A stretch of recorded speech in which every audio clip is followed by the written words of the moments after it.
Silence please. मुझे किसी बच्चे की आवाज नहीं आनी चाहिए।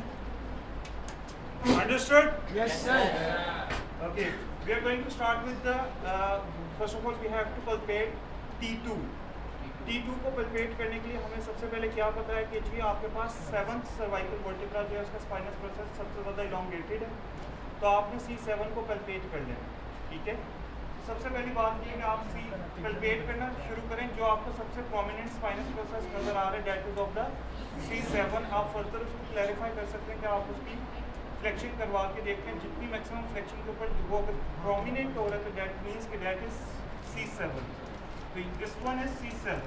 ठीक है, आपने यहाँ पर क्या कर दिया, एक निशान लगा दिया कि डेट इज C7। अब C7 से नीचे आप लोग आए। ठीक है, आपके पास T1 और इसके बाद T2।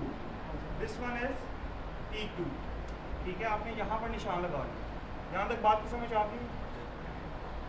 अब कुछ इंपॉर्टेंट चीज़ें हैं। वो कहते हैं कि आप लोगों ने सबसे पहले जिस भी साइड की आपने लोब को डिवाइड करना है। ठीक है, for example this is the right sided lung and this is the left sided lung.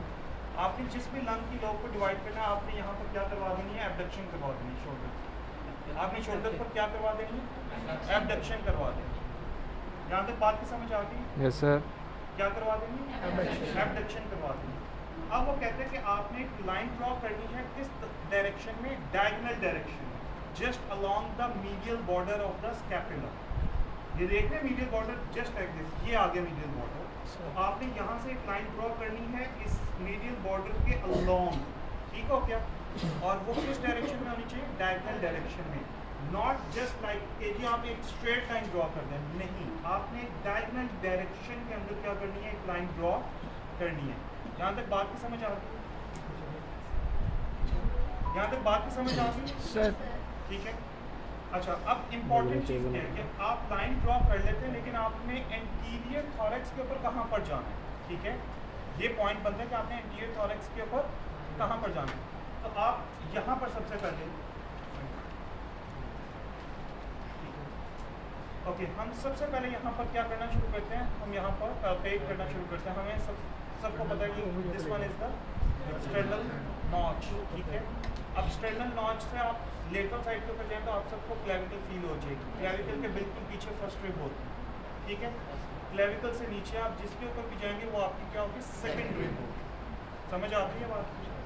अब let's say this one is the clavicle. ठीक है, अब मैं इसके नीचे पल्पेट करने जाता हूँ तो that one is second rib. ठीक है, सही है?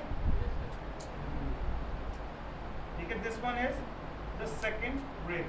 उसके बाद अगर मैं नीचे जाऊंगा तो this one is the third rib. ठीक है, and just below the nipple your fourth rib will be prominent. ठीक है, अब यहाँ पर एक आपने कर दी है, that is the fourth rib. ठीक है, sorry, just above the nipple it will be the fourth rib.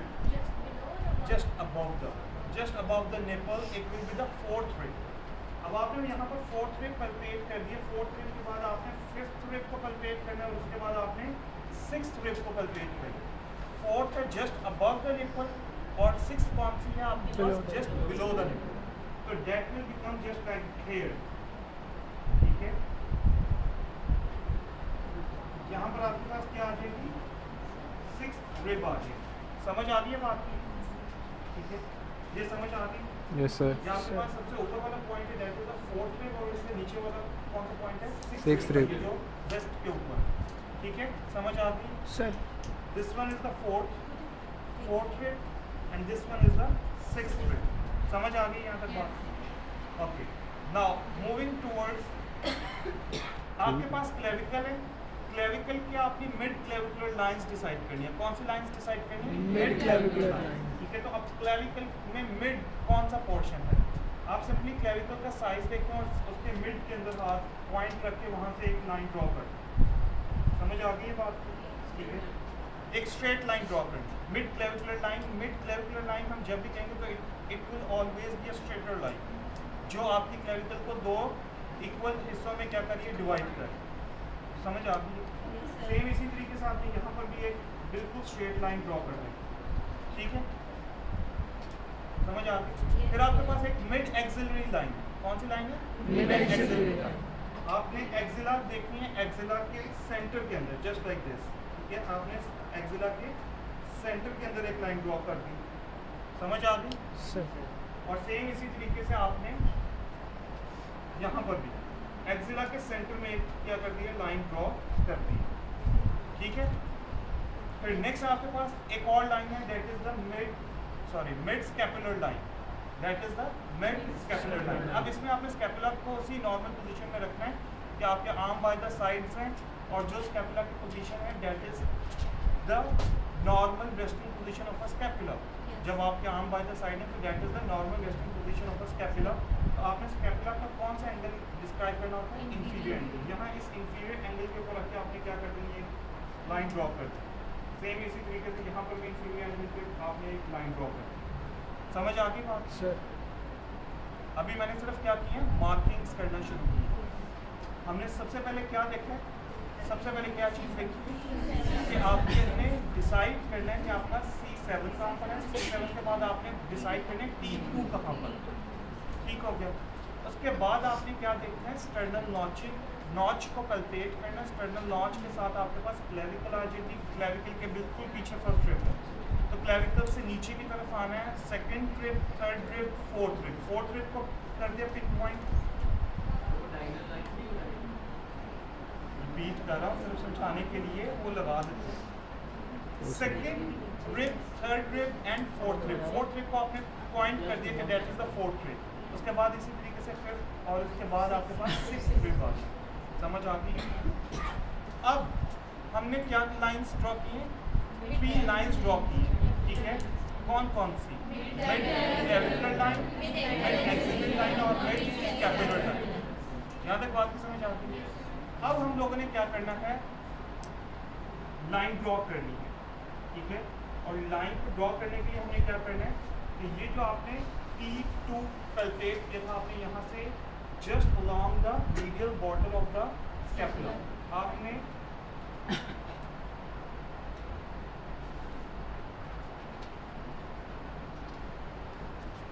ठीक है, आपने ये डॉटेड एक लाइन ड्रॉ कर दी है। समझ आ गई आपको। T2 से आपने किस तरफ, मीडियल बॉर्डर, डायगोनल डायरेक्शन। अब आप जब डायगोनल डायरेक्शन में आ रहे हैं तो आपने कहीं पर भी स्कैपुला के इंफीरियर एंगल को क्रॉस नहीं करना, ठीक है। आपने क्या करना है, सेम इसी जस्ट लाइक दिस आपने आते जाना है। और अब आप जैसे ही एंटीरियर डायरेक्शन में आए,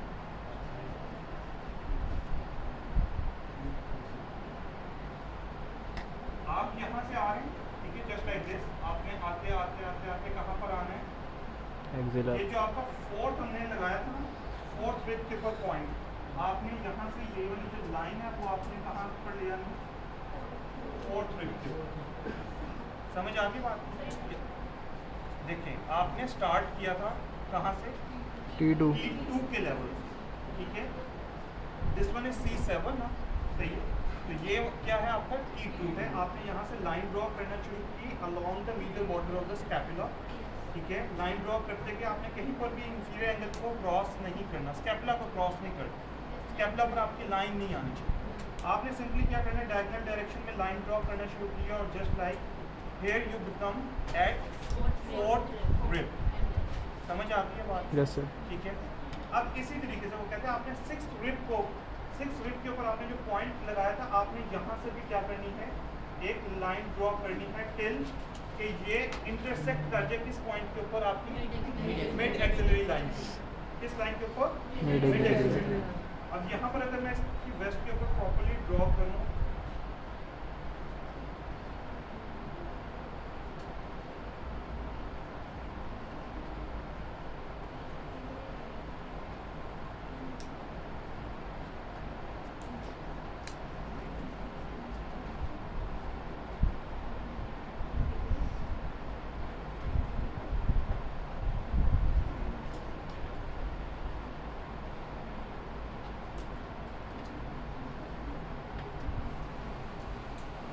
this one is a oblique fissure. ये कौन सा फिशर है, ओब्लीक फिशर।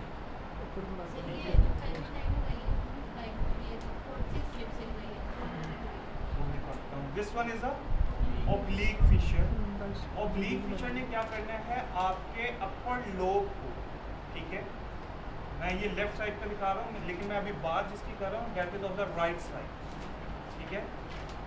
ऑब्लिक फीचर ने क्या करना है, आपकी अपर लोब को किन दो लोब से डिवाइड करना है, मिडल लोब से और लोअर लोब से, ठीक है। इस ऑब्लिक फीचर के ऊपर जो भी है ये क्या है, आपकी अपर लोब। समझ आ गई बात की? अच्छा, अब सिंपल यहाँ पे आप लोगों को समझ आ जानी चाहिए। लेट्स से मैंने अपर लोब को क्या करना है, ड्रेनेज करवानी है अपर लोब की। सिक्रीशंस अपर लोब के अंदर है, मैंने सिक्रीशंस अपर लोब की क्या करवानी है, ड्रेन करवानी है, या मैंने परकशन करनी है।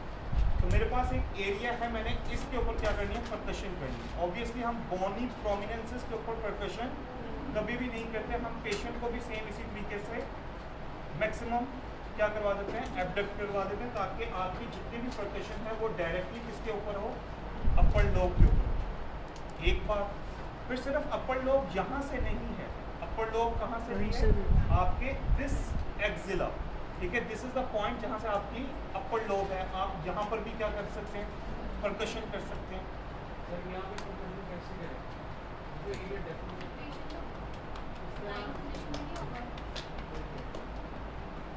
जब मैं परकशन के ऊपर आऊँगा तो मैं आपको बता दूंगा कि किस तरीके से आपको देना चाहिए, ठीक है। ऑब्वियसली जब आप रेस्टिंग पोजीशन के अंदर होंगे,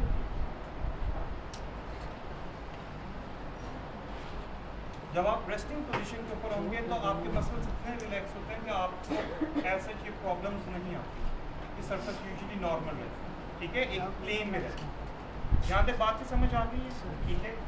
और सेकेंडली आपके पास फ्रंट के ऊपर आ गया कि जी ये वाला जो ऊपर वाला हिस्सा है ऑब्लिक फिशर के ऊपर, ये कौन सा है, आपका अपर लोब। यहाँ तक बात की समझ आती है।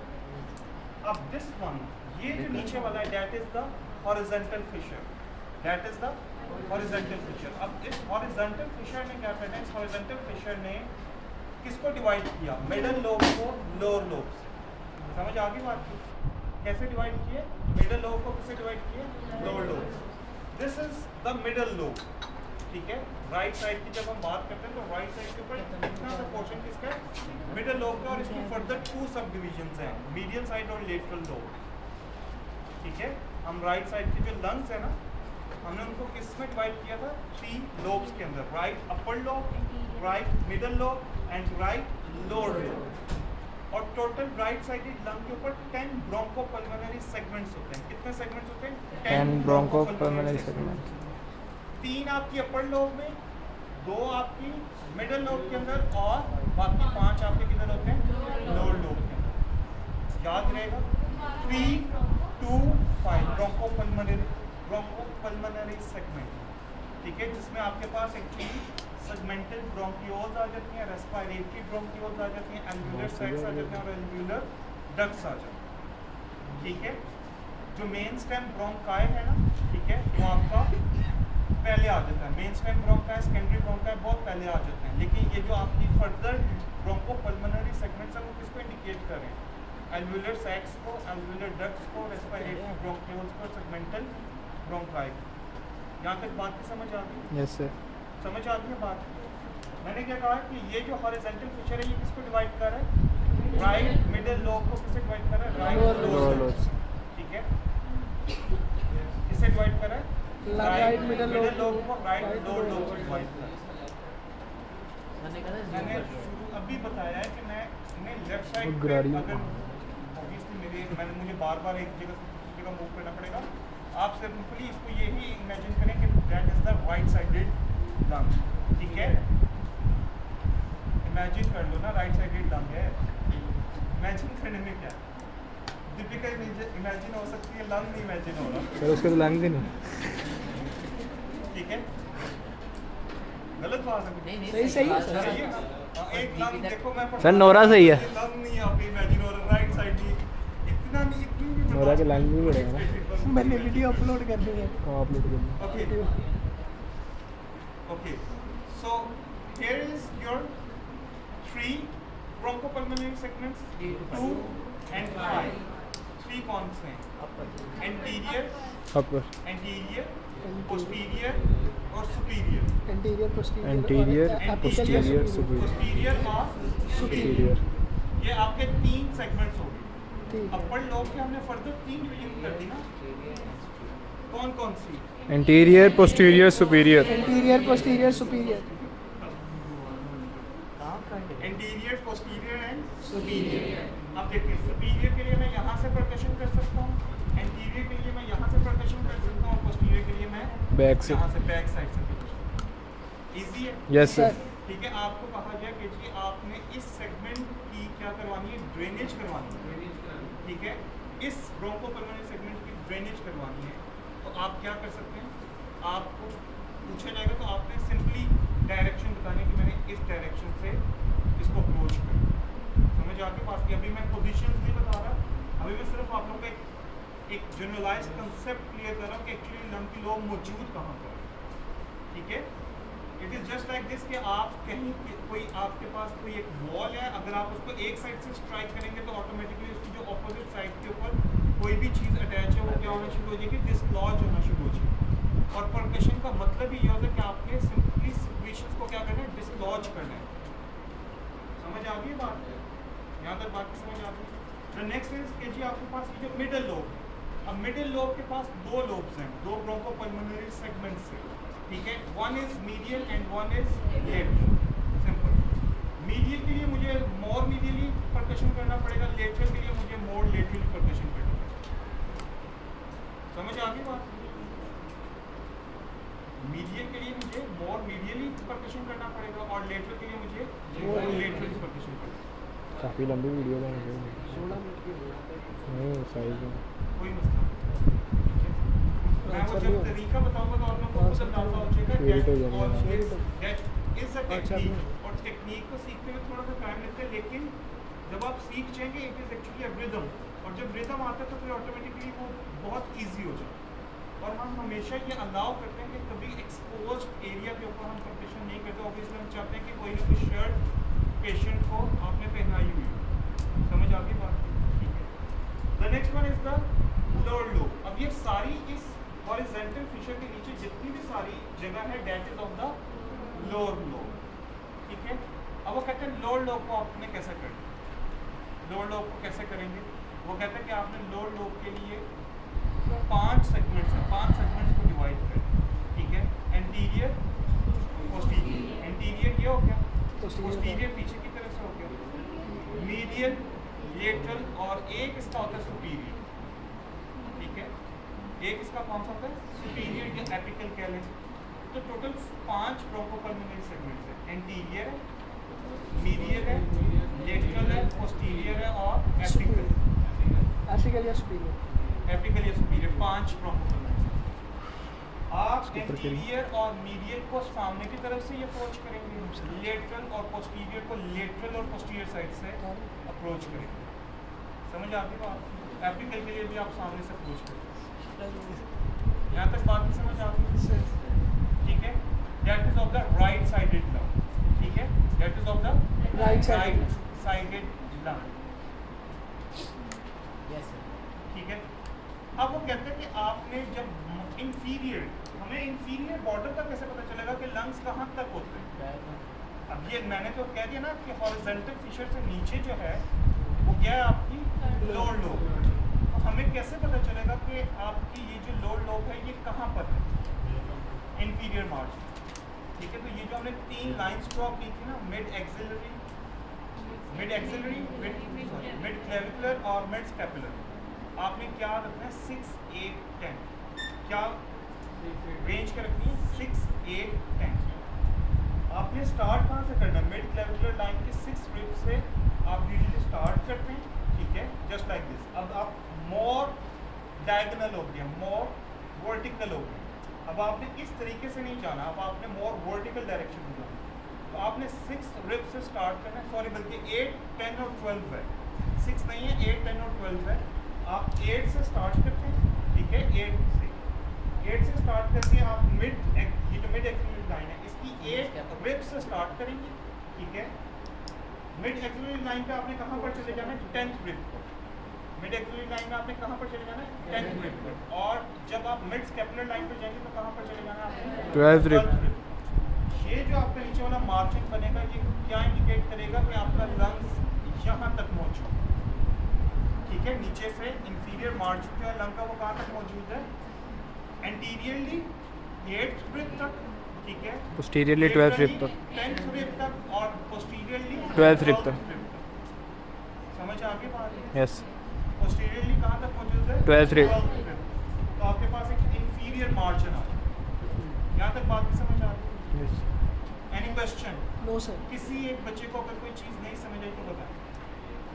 सर लास्ट ये पॉइंट, दोबारा। सर लास्ट देखिए ये जो पॉइंट। हमने 3 लाइंस ड्रॉ की थी ना, ये सिर्फ इस वजह से की थी कि हमें इंफीरियर मार्जिन कैलकुलेट करने में आसानी हो जाए। तो इंफीरियर मार्जिन कैलकुलेट कैसे करना है कि आपने 8th, 10th और 12th रिब को आपने क्या कर लेना है, रेफरेंस पॉइंट के तौर पर लेना। आपने जब मिड क्लेविकुलर लाइन को शुरू करना है तो मिड क्लेविकुलर लाइन से आपने 8th रिब चूज करना है, ठीक है। सिंपली आपके पास ट्रू रिब्स कितनी, टोटल रिब्स कितनी है? 12 ट्रू रिब्स कितनी है? 10 10 और उसमें बाकी जो फ्लोटिंग रिब्स है। True usually False ribs। 7 कहते हैं, 1 to 7 है या 1 to 8 है, ठीक है। 10 ट्रू रिब्स नहीं होती। ट्रू रिब्स का मतलब क्या है? They have direct attachment with the sternum. हम 7 या 8 काउंट करते हैं। आप लेट्स से 7 काउंट कर लें, आपके स्टर्नम से जस्ट बिलो आपके पास जो पहली रिब आएगी वो क्या है? आपकी 8th रिब है। 8th रिब है। आपने उस 8th रिब को कहाँ से लेना है? मिड क्लेविकुलर लाइन से। यहाँ से रेफरेंस ले लिया आपने। उसके बाद आपने 10th रिब कहाँ पर जानी है? Laterally। एक्सिलरी लाइन पर आपने लाइन ड्रॉ कर दी। फिर आपने मिड एक्सिलरी लाइन से कहाँ पर जाना है? Mid Scapular line। वहाँ पर आपने 12th रिब तक पहुँचा पोस्टीरियरली। posterior, ठीक है। It goes in just like this direction, ठीक है। एंटीरियरली अगर आप मूव करें तो ये इस तरीके से इस डायरेक्शन में जाएगी लाइन। वहाँ तक आपका इंफीरियर मार्जिन है इसका लोअर लोब। यहाँ तक बात की समझ आ गई? Yes sir. ठीक है। इट मीन्स आपके पास जितना भी ये एरिया है रिब केज का पोस्टीरियरली, आप इस पूरे एरिया को क्या कर सकते हैं? परकशन कर सकते हैं सेक्रेशंस को डिस्लॉज करने के लिए। समझ आ गई? आप और मैं आपको बताऊँ इसकी ये मैं आप लोगों को क्यों बताना चाहूँ। बहुत सारे नर्सेज, बहुत सारे डॉक्टर्स, मैं जब न्यूरो सर्जिकल वार्ड में था जिना हॉस्पिटल के अंदर, जब मैं ICU करने जाता था न्यूरो सर्जरी वार्ड का, तो वो यूजुअली क्या कहते, वो कहते थे जी बस ऊपर कर दें, लंग्स तो होते ही ऊपर। ये पूरे का पूरा पोस्टीरियरली जब मैंने चेस्ट फिजिकल थेरेपी करनी है, ये चेस्ट फिजियो करवानी, तो ये पूरे का पूरा जो आपका रिब केज है ना, यहाँ तक आपका लंग है, ठीक है। आपने क्या करना है? इसको चेस्ट फिजियोलॉजी करनी है। ये पूरा आपके पास पूरे का पूरा एक एरिया है जिसको आप परकस कर सकते हैं। लेटरल साइड से 10th रिब तक और एंटीरियर साइड से 8th रिब तक आप इस एरिया को क्या कर सकते हैं? परकस कर सकते हैं। समझ आती बात? यहाँ तक बात की समझ आती? The same happens. अब यहाँ पर सिर्फ हॉरिजॉन्टल फीचर आप खत्म कर दें लेफ्ट साइड के ऊपर। क्या खत्म करना है आपने? इस हॉरिजॉन्टल फीचर को आप खत्म कर दें, ठीक है। आपके पास सिर्फ एक फीचर बचेगा, that is the oblique feature. Oblique feature के ऊपर क्या है? अपर लोब है और नीचे क्या है? Lower lower left side. समझ आ गई बात? समझ आ गई? अपर साइड के ऊपर क्या है? अपर लोब लोब है, ठीक है। और लोअर साइड के ऊपर क्या है? Lower lobe.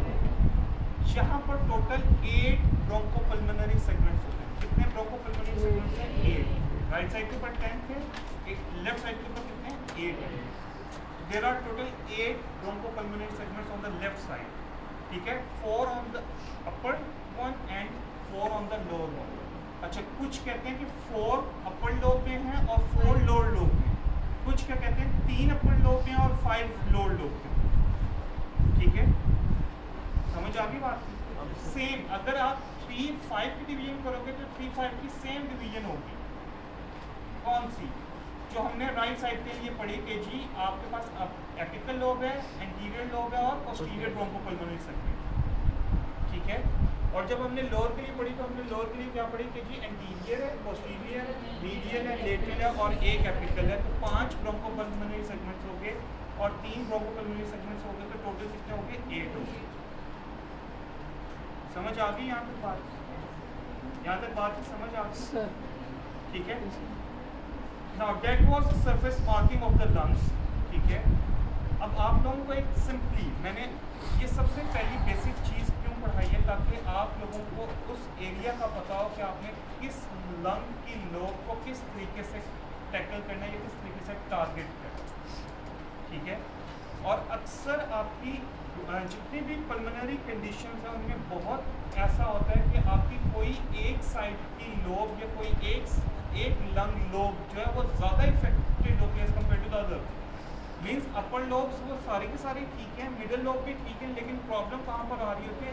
लोअर लोब्स के अंदर आ रही है, ठीक है। तो आपको ये पता होना चाहिए कि लोअर लोब में किस ब्रोंकोपल्मोनरी सेगमेंट के अंदर सिक्रीशन ज़्यादा एक्यूमुलेट हो सकती है। समझ आ गई बात की? जैसे मैंने लास्ट टाइम बताया था क्लास के अंदर कि आपके पास जब हम अपर लोब, ये राइट साइडेड है ना, हमने upper lobe, middle lobe and lower lobe की बात की। तो अपर लोब में ना आपके पास जो एपिकल है, एंटीरियर है और पोस्टीरियर। एपिकल के लिए हमने कहा कि जी इसकी हॉरिजॉन्टल ओरिएंटेशन, एपिकल क्या है? हॉरिजॉन्टल ओरिएंटेशन के साथ। एंटीरियर लोब और पोस्टीरियर लोब क्या है? वर्टिकल ओरिएंटेशन के साथ।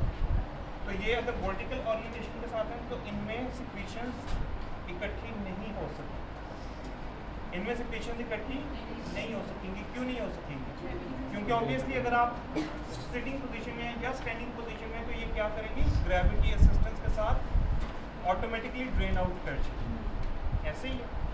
फिर जब हम मिडल की बात करते हैं तो मिडल में आपके पास मीडियल आ जाती है और लेटरल आ जाती है। इनकी भी क्या है? Vertical orientation. इनकी भी क्या है? आपके पास vertical orientation, medial and lateral की। क्योंकि मीडियल आपकी ऐसे मौजूद है तो लेटरल उसके साथ किस तरीके से मौजूद है? मिडल लोब, ठीक है। अब जब यहाँ पे आपने सिक्रीशंस को वो करना होगा तो अब यहाँ पर आपको पोजीशन चाहिए होगी, पोजीशन आपको यहाँ पर चाहिए होगी। क्यों? क्योंकि हमने कहा था कि जी यहाँ पर स्टर्नल नॉच के ऊपर आपकी जो ट्रैकिया वो तो मेन स्टेम ब्रोंकाई में डिवाइड होगी। और हमने ये भी पढ़ा हुआ कि जी ट्रैकिया तक जब सिक्रीशंस आ जाएं तब आप पफिंग या कफिंग से सिक्रीशंस को क्या कर सकते हैं? एक्सपेक्टोरेट करवा सकते हैं। तो आपने क्या करना है? अब यहाँ ये वाली जो पोजीशन है ना मिडल लोब, ये वर्टिकल ओरिएंटेशन के साथ है। अब यहाँ पर आपको क्या करना पड़ेगा? पोजीशन पेशेंट की बनानी पड़ेगी। क्यों बनानी पड़ेगी? क्योंकि अब आपने कहाँ तक लेकर आनी सिक्रीशंस? ट्रैकिया तक लेकर आनी। समझ आ गई? पॉइंट ऑफ कैरिना तक, पता है ना? करीना का पता है सबको? ठीक है। So that is the point of division, ठीक है।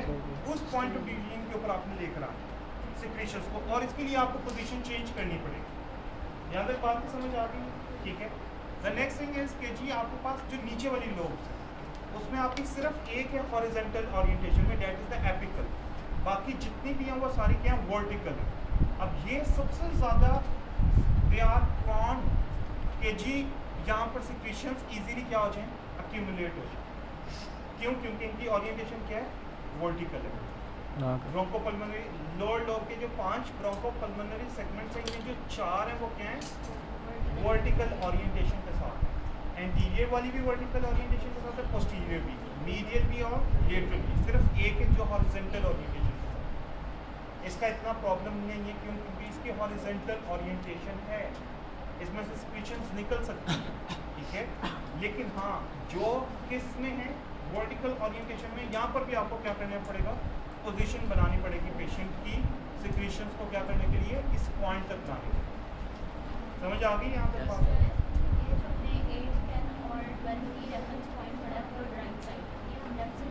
सेम रेफरेंस पॉइंट आपका सेम रहेगा बेटा। जो इंफीरियर मार्जिन है ना लंग्स का वो राइट साइड का भी सेम है, लेफ्ट साइड का भी सेम, ठीक है। आपने उसमें चेंजेस नहीं लेकर आने।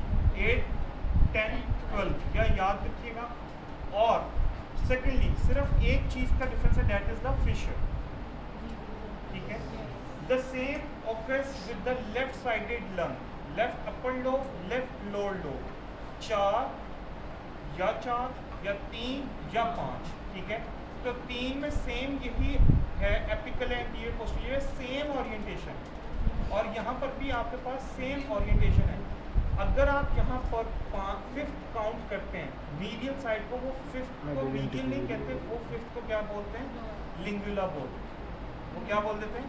लिंगुला, ठीक है। जो आपकी मीडियल है ना उसको आप लोग क्या बोलते हैं? लिंगुला बोलते हैं, ठीक है। That is smaller in size as compared to the right-sided medial bronchopulmonary slit. समझ नहीं आई?